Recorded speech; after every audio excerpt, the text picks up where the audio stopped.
Okay, I meant to pause it before to save time on the video to find it in the book. It's not done alphabetically. So the goose is about vigilance, parenthood, and productive power.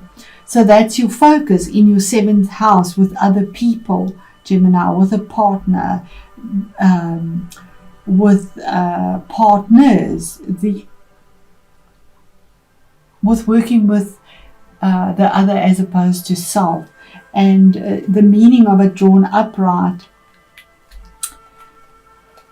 is that this card may indicate that you are ready to take on the responsibilities of raising a family or of committing yourself to a long-term partnership.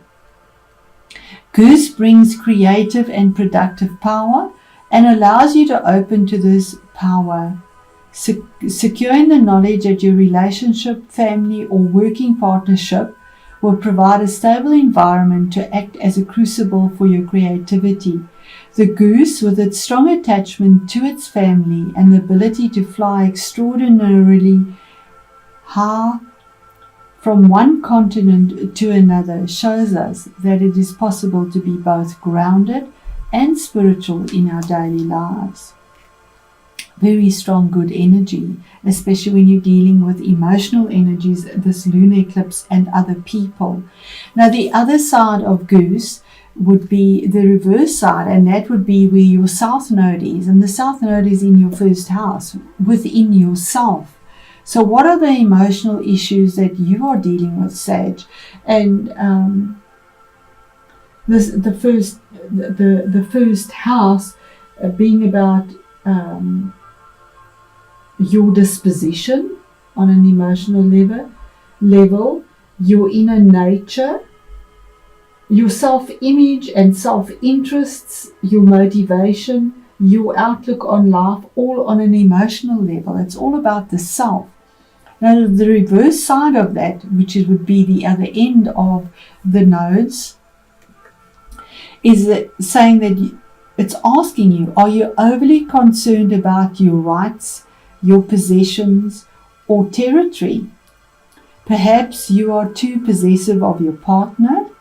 While geese tend to mate for life, many humans do not. Staying together may not be in your best interests. If the relationship is meant to last, it will thrive on mutual respect and freedom, not jealousy and possessiveness. Now, this can be any relationship. The ancient Celts kept geese for their eggs rather than their flesh. They knew it was best to keep the goose alive and productive. The lesson for us is that if we want to ensure our productive power, our capacity for creativity, we must look after ourselves. To make sure the goose keeps laying the golden eggs, we must keep the goose alive, well-fed, well-rested, and well-exercised. So that is yourself. You need to keep yourself well-fed, well-rested, and well-exercised. You need to look after yourself as well. You are the goose that's laying the golden egg. It is your 1st house where your South Node is as well. So with that said, we're going to go straight into your reading. So we start off here with the High Priestess, something about a choice, using your intuition, trusting your gut feeling about something that you know was hidden. But you have the wisdom of the stars. She has the wisdom of the stars in her head, even though there's a mask there. And just going with the flow. She just seems to be flowing, going with the flow, with whatever time brings through. We don't see the curtain of anything being hidden anymore. So whatever it is, there's clarity here. This outfit she's wearing is see-through. There's clarity. You know, the universe brings this clarity through. We have the High Priestess, which deals with the moon and intuition, and here we have the sun. So the sun in Sagittarius, the South Node in Sag, and here's Jupiter and Saturn. Jupiter and Saturn are together at the moment, making the changes that are there. But here we have the Sun card number 19, which is a new beginning. It's a 10. 1 + 9 is 10. Something you've done alone, individually, worked hard on. There's positivity with the sun. It brings in growth. It brings durability. Jupiter and Saturn is something that endures. It takes time. And Jupiter brings the optimism and the growth and the expansion. But here's alignment with the sun now. Finally, the planets will be aligned in the right position to bring about something positive growth. And you had the gut feeling to work with this. And for you, this eclipse in the 7th house, possibly with partners, work partners, home partners, individual partners, any relationship with the other person. And here we have the next card, which is another major arcana about, again, a 7, a sacred choice, some decision that was made to finally combine the two stuck energies that were so opposing, gold and silver, black and white, male and female. These are statues here. These sphinxes are solid, but you get them to somehow move this chariot forward from wherever it is, even though they are by perseverance and diligence, and there's success there, moving forward.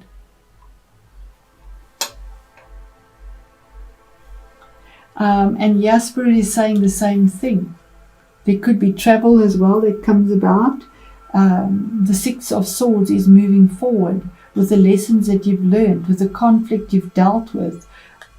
On your own power, she's moving this boat forward in her truth and understanding and being emotionally happy.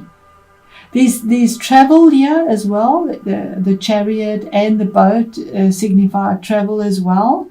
There's a possibility of travel, although with situations the way they are now, it doesn't seem inevitable, but there's movement forward here.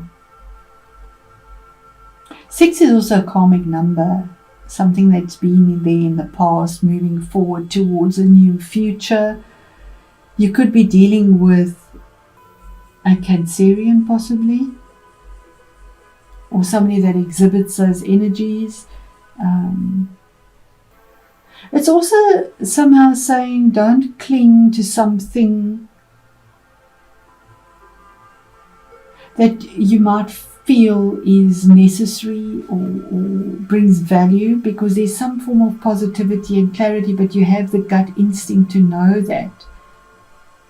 What is hidden and what you're not aware of is the Magician, is that you are manifesting something from behind, something that you thought was an illusion. There is something happening in the background, some form of magic, because you have those skills. Those skills are there for you. There's wisdom gained. He has this grey long hair and he's pretty focused on where he wants to go. And Sag is pretty focused, and there's the one as well, the sun, and there's some new focus and victory to move forward here in what you've created or manifested.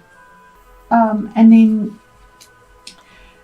the difficulty or the challenge could have been in finances, very possibly, or to get the opportunity to create something that is secure, that has value, that will be long lasting. It could be in a business, the bosses, the partners, or the spouse looking towards creating something. Being quite wise and looking at what happened in the past, but knowing that there's an opportunity now to move forward in a more secure way, in a detailed way, in a tangible way. But somehow there is this sadness or regret about something that is lost, something that you've had to turn your back on, and possibly on an emotional level, because it is cups. It's the only cups that come in here, basically. But we have Cancer, the Chariot, as a water sign as well. So maybe having victory of emotions. Yeah, we have water as well in this card. So I want to just clarify where this is for Sagittarius in their 7th house. The emotional changes with regards to other people versus self. So the High Priestess is 3 of Pentacles, around negotiations, to create something, a skill, finances, stability, details, using the instincts with the cat to chisel out something in a very practical way, and in fact maybe even teaching or communicating, collaborating with others from your gut, from within. What is the Chariot, the victory? Oh my word, you really are closing a cycle. That is beautiful. After so much difficulty, the world, 21-3, moving forward with choices that you made on your own, even though you felt vulnerable, she steps through to something new. With the sun on her back, yeah, we have something that is pretty fixed here, the same as the Magician. It's also about travel. You might be traveling, and long distance travel with all 3 these cards here, that the sun is in, and you might be moving or changing workplace. But this is a victory. This is a victory, and moving forward. This is a victory after a long challenge. It is the last card of the Major Arcana. So you've gone from 0 to 23 to get through something that has been challenging and come out victoriously. Vulnerable but victorious, and feeling elated as you step through into a new portal, leaving the past behind and moving forward. What is the Magician? What is hidden? What is the manifestation? What is coming through? Ah, thank goodness. What you've been so worried about, what you've been feeling so negative about, and what has haunted you at night and kept you awake, if it is, whatever it is, it's negative energy, but you did it on your own. It's 9. And also the closing of a cycle. You manifest something from your mind. You've been going round and round in your mind and not being able to sleep, thinking about this, thinking about that, to the point of distraction, with a lot of passion and truth though. But you have now conquered that. You've manifested this significantly with some change, significant change. And the last card, this sadness, this loss that you've been worrying about, could have been about finances. Yeah, something you were stuck in. Well, I suppose with COVID, we all are. But something that you were stuck in, you couldn't move, you couldn't change, you bound. He's vulnerable, also in nakedness, feeling very vulnerable in the situation you find yourself in. Yin and Yang energies here. We have this mistletoe. Mistletoe is a parasitic plant that sucks the life blood out of something. And here we have this tree here as well. So you bound to this tree and feel like your life blood is actually being sucked out of you. And you're so bound in this card. Your mouth is even closed. You're not able to speak. Your whole world is turned upside down. But here's the scythe coming through to finally just harvest what is in the time of being stuck and not being able to set yourself free. There's a harvest that's been growing in the background, even though you're not aware of it. There is something coming. It's by divine timing, and there's this placement of it coming through now. This is very good for finances because there's a harvest there. And anything to do with finances or business or dealing with the other is very good for longevity and an opportunity that presents itself. One last card, Spirit. There we get the same as the 5 of Cups.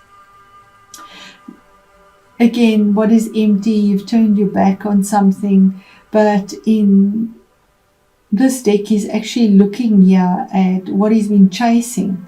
Possibly finances. The fish is finances. The crocodile is about Saturn in Egyptian mythology as well. and constantly trying to chase something, and feeling this difficulty emotionally, a Five of Cups, and regret. Okay, I'm going to leave it at that, but it is a lunar eclipse as well. But the lunar eclipses bring changes in an emotional level, and 5 is change, cups is emotions. So there is a difficulty in putting this together, but there's a promise of something that comes through. Let me know how this resonates for you, Sage. I wish you all the best, and thank you for your support.